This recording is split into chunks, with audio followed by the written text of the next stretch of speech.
Hi, Jessica here with Guns and Lace. Just wanted to do a quick video on fitting a gun to your hand when you go shopping. And first and foremost, you're always going to want to clear a firearm when it is handed to you. Even if the salesperson checked it as well, you always want to check it too. And then before you place your finger on the trigger, make sure to ask the salesperson if that's okay. And more than likely, they will say it is and let you know where their safe wall is for you to point that firearm. So find that information out before you do so.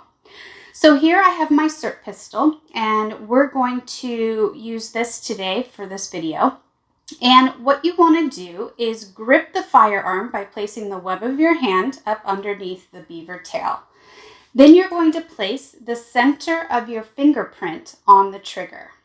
And what you want to make sure is that when you did that, did your thumb knuckle stay to the side of the frame of the gun, or did you have to reach around to be able to place your center of your fingerprint on that trigger?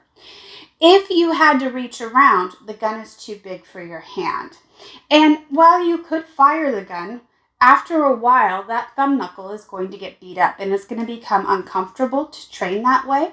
And as well, you're more apt to end up with jams or misfeeds because when the recoil occurs, you don't have a strong wrist behind the frame of the gun.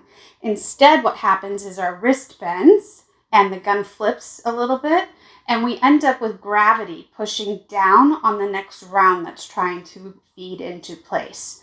So when we have a nice strong wrist, meaning that our thumb knuckle is to the side of the frame of the gun, the recoil pushes back and we push forward. There's not as much flip or bend or break in the wrist in that way. The other thing you want to look for is that when your finger is on that trigger, is there space between your trigger finger and the frame of the gun? We want space.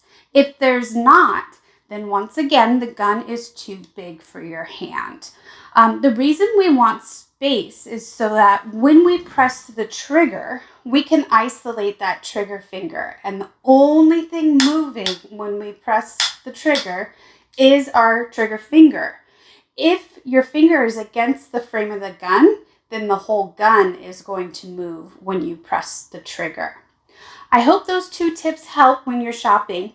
Other than that, it's going to be personal preference. You know, do you like having a straight grip versus notches in the grip for your fingers to fit into?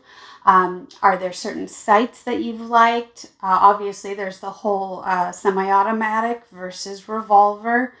But essentially, fitting the gun to your hand is the first step.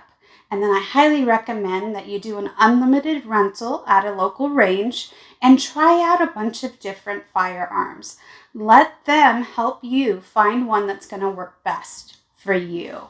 They're like shoes. You got to try them on and see what's going to work for you. Hope that helps with your shopping experience. If you have any questions, please drop them below. And of course, make sure to follow us on Facebook, YouTube, and Instagram. Thanks for watching.